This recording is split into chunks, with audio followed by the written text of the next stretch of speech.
Hey, what's up guys? Nick the Informative Fisherman here on behalf of Lucky Tackle Box, and today I want to give you a little subject that I was recently talking to a couple of buddies on, and this is something kind of we're all guilty of, is we tend to move on too quick once we catch a fish.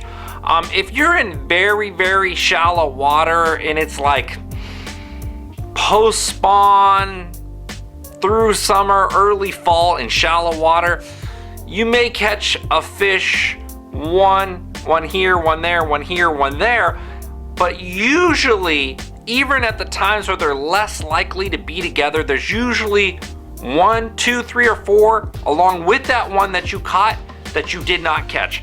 And so what I'm going to refer to this is milk running, a follow-up run, and an additional catch out of the location that you caught a fish. So this is something I see everyone do. I'm guilty of it myself, just because I'll be lazy and know I can jump to the next spot and catch more fish off of it.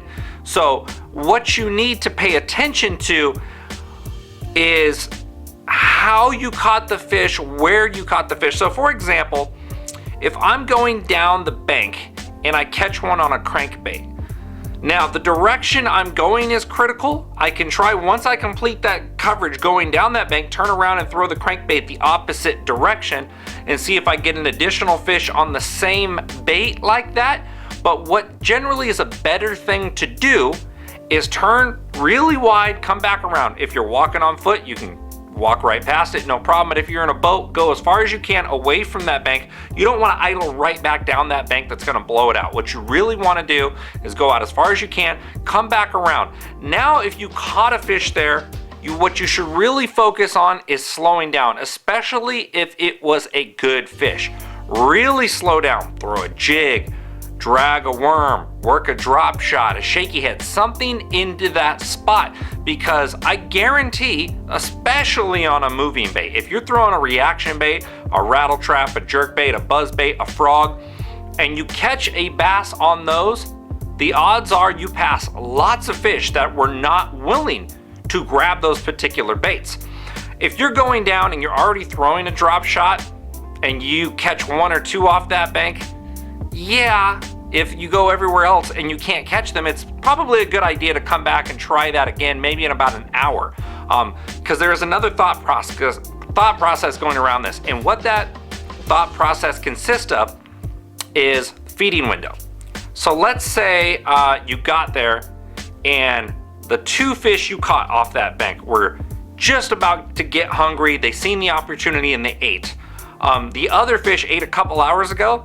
They're with those fish that they didn't have the opportunity at that point because they weren't hungry. They had the opportunity, the bait came by, they weren't hungry, but now you come back a couple hours later, you know you have fish located there and they'll eat at that point. So it doesn't hurt to come back every couple hours in a spot if you already caught them finesse fishing. But if you caught them on that moving bait, come back and finesse fish it the second time, because chances are you got that one active fish out of the group to where if you hang in their face a lot longer, you're gonna pick off that extra second, third, or fourth fish.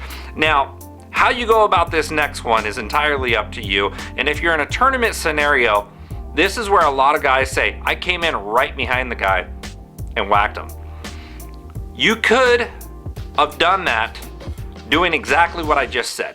You've seen them catch a fish on a frog, a buzz bait, a popper, or something, a crankbait, or a chatterbait, something that's moving through fast that's gonna get you that one good fish out of there, and then they just progressively moved on down the bank. That does not hurt to get in behind them with a Senko, a drop shot, a shaky head, or something, and catch an additional fish out of that location because they've already moved on. But if you think they're coming back, don't do that. But this is very, very possible to do.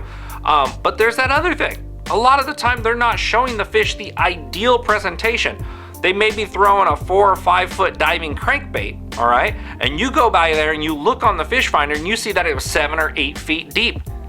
And you've seen it look like they were throwing a square bill, it looked like they were throwing something shallow. Now you come through in that same spot, fish it deep with one of your faster moving baits. If you catch them there again, you're gonna be following up on a run and cleaning up on additional fish that other guys missed.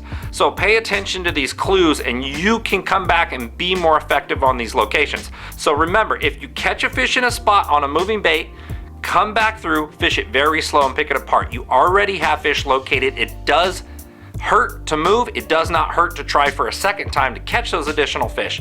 Another thing along with that is revisit it every couple hours, especially if you are not dialed in on fish in other locations of that lake or river, wherever you're fishing, guys. I'm Nick, the Informative Fisherman. Hopefully that tip helped you out. Make sure to subscribe to us here at Lucky Tackle Box on all the popular social media channels. We'll see you guys next time.